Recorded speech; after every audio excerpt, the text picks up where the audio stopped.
അതിരടി പേര് പോലെ തന്നെ ചിത്രത്തിന് അതിരടി എന്ന് തന്നെ കൃത്യമായിട്ടുള്ള പേര് തന്നെയാണ്. ഒരു ഫെസ്റ്റിവൽ മൂവി ചിത്രമായിട്ട് തോന്നി.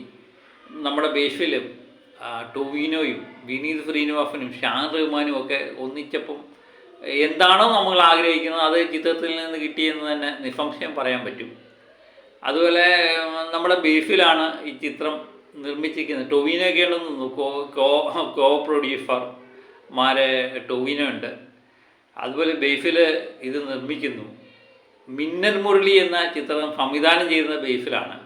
അതിലെ നായകൻ ടൊവിനോ ആയിരുന്നു. അതിലെ തിരക്കഥാകൃത്ത് അരുൺ അനിരുദ്ധൻ എന്ന് പറയുന്ന വ്യക്തിയായിരുന്നു. പക്ഷേ ഈ കഥ വന്നു കഴിഞ്ഞപ്പോൾ ഇതെല്ലാം മാറി.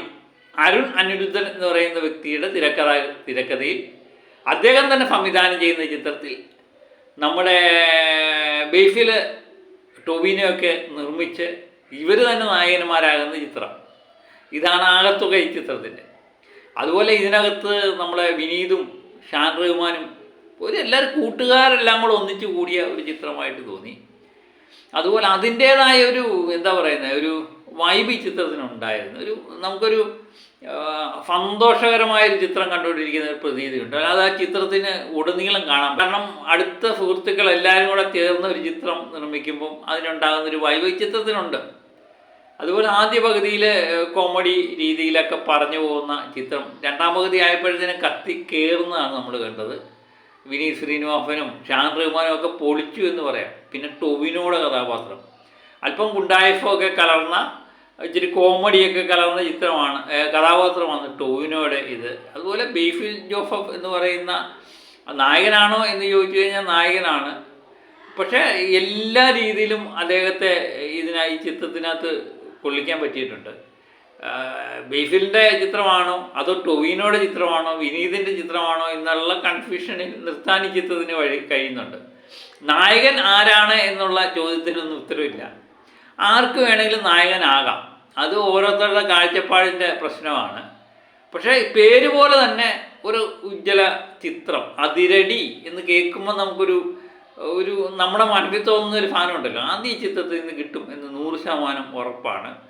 പിന്നെ അരുൺ അനിരുദ്ധൻ എന്ന് പറയുന്ന സംവിധായകനും തിരക്കഥാകൃത്തും അദ്ദേഹമാണ്. വേറെ ഒരാളും കൂടെ തിരക്കഥ.